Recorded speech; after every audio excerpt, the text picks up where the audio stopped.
உங்கள் இல்லங்களில் வந்து உங்கள் உள்ளங்களை உயிர்ப்பிப்பது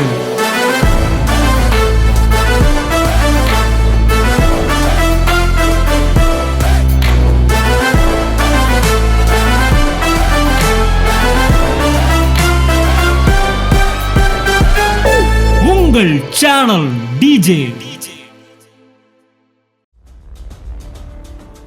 இந்த பச்சோந்தி இருக்கு பார்த்தீங்களா? பச்சோந்தி எப்படி கலர் மாறும் தெரியுமா உங்களுக்கு? அது என்ன கலராய் மாற வேண்டும் என்று விரும்புகிறதோ அந்த கலரை பார்த்துக்கிட்டே இருக்குமா. வேகமா வந்து பச்சை கலர் ஒரு மரத்துல ஏறிச்சுன்னா உடனே அந்த கலரை மாத்துறதுக்கு என்ன செய்யணுமா, அந்த பச்சை கலர் அப்படியே பார்த்துக்கிட்டே இருக்கும். பாருங்க, நல்ல கவனியை பார்த்துக்கிட்டே இருக்கும். பார்த்துக்கிட்டே இருக்கும்போது என்ன நடக்கும்னா அதுக்குள்ள ஒரு கெமிக்கல் ரியாக்ஷன் நடக்குமா. அந்த கெமிக்கல் ரியாக்ஷன் என்ன மாதிரி நடக்குமா, அவரை ஏற்றுக்கொண்டவர்கள் எத்தனை பேரோ அங்க வந்துருது.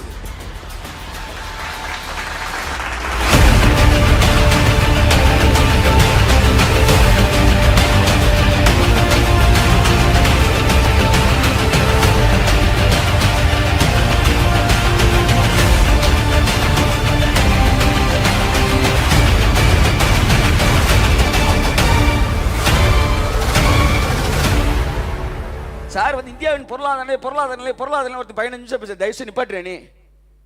பொருளாதார நிலையை பற்றியில் என்கிட்ட பேச sir, I am not interested. எனக்கு இன்ட்ரெஸ்ட் இல்லாட்டி ஒரு சப்ஜெக்ட் பேசுவேன்னா பேச மாட்டேன். ஆனால் எதை பேசுகிறேன், பர்சனலாக எனக்கு அதில் ஒரு இன்ட்ரெஸ்ட் இருக்கு. நீங்கள் மற்றவங்க மேட்டரை பேசுகிறவனா நல்லவன் நினைக்காதீங்க. பேசுகிறவன் அந்த விஷயத்தில் ரொம்ப அடிக்ஷன், அவன் தான் பேசுவான். சீரியஸா இது கொஞ்சம் அப்டேட்டட் ரெவலேஷன். ஆமாம், அதனால நம்மள்ட்ட பேச ஒருத்தன் வரானாலே முதலாவது நான் அவனை வாட்ச் பண்ணுவேன். ஆஹா, இவனுக்கு இந்த விஷயத்தில் ரொம்ப இன்ட்ரெஸ்ட் இருக்கு போல. If people they don't have such interest, they will not talk about it. Yeah. பணம் பணம் பணம் தசகமாக பேசுறாரு பணம் அப்படின்னா என்ன அர்த்தம்? அந்த ஊழியக்காரனுக்கு காசு மேல ஏகப்பட்ட அடிக்ஷன், பயங்கரமான ஒரு அடிமைத்தனத்தில் இருக்கான்னு அர்த்தம். அதனால அடுத்தவனுக்கு காணிக்க போறோன்னா இவனுக்கு அடிவேறு எரியும். ரொம்ப வந்து ஊழியர்களுடைய பொருளாதாரத்தை பத்தி தாக்கி பேசுகிற கிரிட்டிக்ஸ்க்கு என்ன சொல்லுவாங்க, விமர்சகர்களுக்கு பொருளாதாரத்திலே மிகப்பெரிய ஒரு இச்சை இருக்கும். சோ அதை விட்டுருவோம். இவன் இப்படி நெகட்டிவா பார்த்தான், லைஃப் நெகட்டிவா முடிஞ்சிருச்சு. ஆபிரகாம் நட்சத்திரத்தை பார்த்தான், ஏவாள் பழத்தை பார்த்தாள், ஆகான் இரத்தாம்பரத்தை பார்த்தான், பொன் பாலத்தை பார்த்தான், திருடினான். மனிதர்கள் எதை பார்த்தார்களோ அதுவாய் மாறுகிறார்கள். இந்த பச்சோந்தி இருக்கு பார்த்தீங்களா?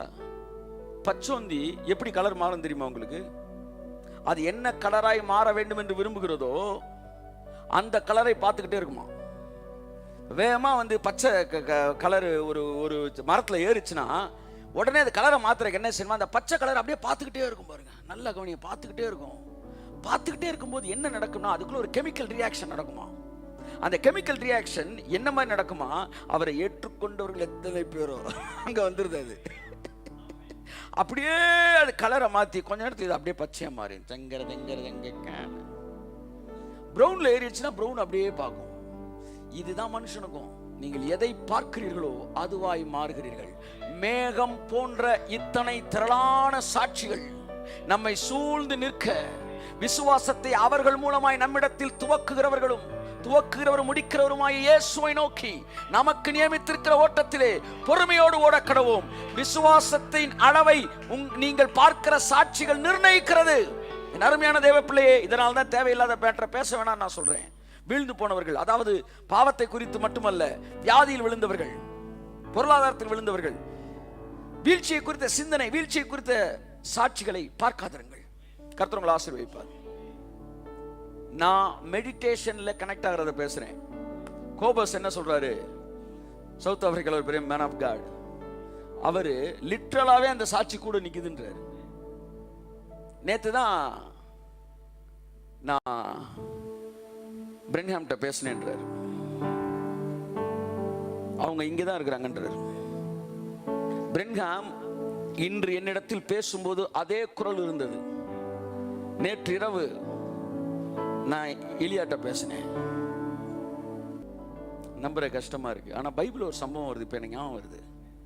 ஒருவேளை உண்மையா இருக்குமோ, இது சொல்றது உண்மையா இருக்க வாய்ப்பு இருக்கு. ஏன்னா இயேசு திடீர்னு என்ன செஞ்சிட்டாரு, மறுரூப மலையில டக்குன்னு எலியாவையும் மோசையும் பார்த்தாரு. பைபிள் சொல்லி எலியாவும் மோசையும் வந்தார்கள் அல்ல, எலியாவும் மோசையும் அவர்களுக்கு காட்சி அளித்தார்கள். இது எப்படி இருக்கு? அங்கதான் இருந்திருக்கிறாங்க, அப்பதான் தன்னை காட்டுறாங்க. எத்தனை பேர் பேதுருவை பார்த்திருக்கிறார்கள்? சிலர்லாம் எழுதியிருக்கிறாங்க. ஓகே, அது ஓப்பன் விஷன். நான் சொல்றது பேசிக், பி கனெக்டட். ஆமா, உங்க மெடிடேஷன் மூலமா அவங்களோட கனெக்ட் ஆகுங்க. அது உங்க விசுவாசத்தை கூட்டும். இன்னைக்கு முடிவெடுங்க, இன்னையிலிருந்து சக்சஸ்ஃபுல் மேனை மெடிடேட் பண்ணுங்க. உங்க லைஃப்ல அது நடக்க ஆரம்பிக்கும். ஆமா, ஒரு நல்ல உங்களுக்கு முன்னாடி நல்ல கதவு திறந்துருக்குங்க. போங்க, இன்னையிலிருந்து உங்க வாழ்க்கையில எது உங்களுக்கு ரசிக்கிற மாதிரி ஒரு விஷயம் இருக்கிறோ, நீங்க ரசிக்கிறத நீங்க முதல்ல மெடிடேட் பண்ணுவீங்க. அதில் கொண்டு போய் நிப்பாட்டும் உங்களை. அதோட கனெக்ட் ஆகுங்க, அதை மெடிடேட் பண்ணுங்க. உங்கள் வாழ்க்கையிலே அந்த கிருபைகள் வெளிப்பட ஆரம்பிக்கும். நான் சொல்கிறேன், அவர்களை பார்க்கும்போது உங்கள் மீது இருக்கிற விசுவாசம் வளரும். மோசே சொல்றான், எனக்கு அடைக்கலமாய் இருக்கிற உன்னதமான கர்த்தரை உனக்கும் தாபரமாய் கொண்டாய், ஆகையால் பொல்லாப்பு உனக்கு நேரிடாது, வாதை உன் கூடாரத்தை அணுகாது. மோசே உங்கள் சாட்சியாய் இருப்பான் என்றால் 120 வயது வரை உங்க சரீரத்துல பலன் குறையாதுன்றேன். பழைய உடன்படிக்கைகள் இருக்கவனுக்கு அது ஒர்க் அவுட் ஆச்சுன்னா உங்களுக்கு அது ஒர்க் அவுட் ஆகுன்றேன். கண்ணாடிகள் கலட்டப்படும் என்று நான் சொல்லுகிறேன். ஆமே, கண்ணாடியை கழட்டினா கொடுத்துருங்க. இனிமே உங்க கண்ணாடியில இங்க மாட்டிருப்பேன், ஆப்டிக்கல் மாதிரி, இது மாதிரி. ஆமா, எங்க சர்ச்சில் இத்தனை கண்ணாடியை கழட்டி இருக்கிறோம். எத்தனை பேர் விரும்புறீங்க? சீரியஸா சொல்றேன்.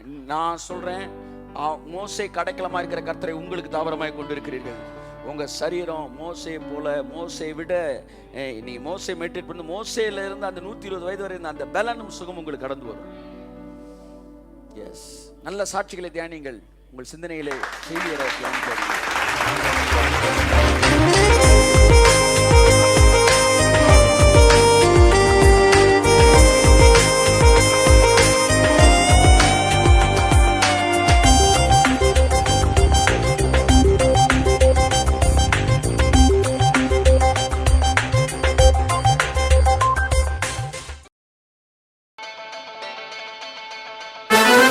உங்கள் இல்லங்களில்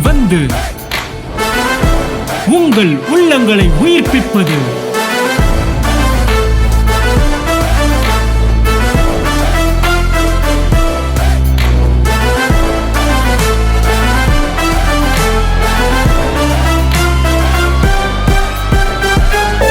உங்கள் சேனல் டிஜே.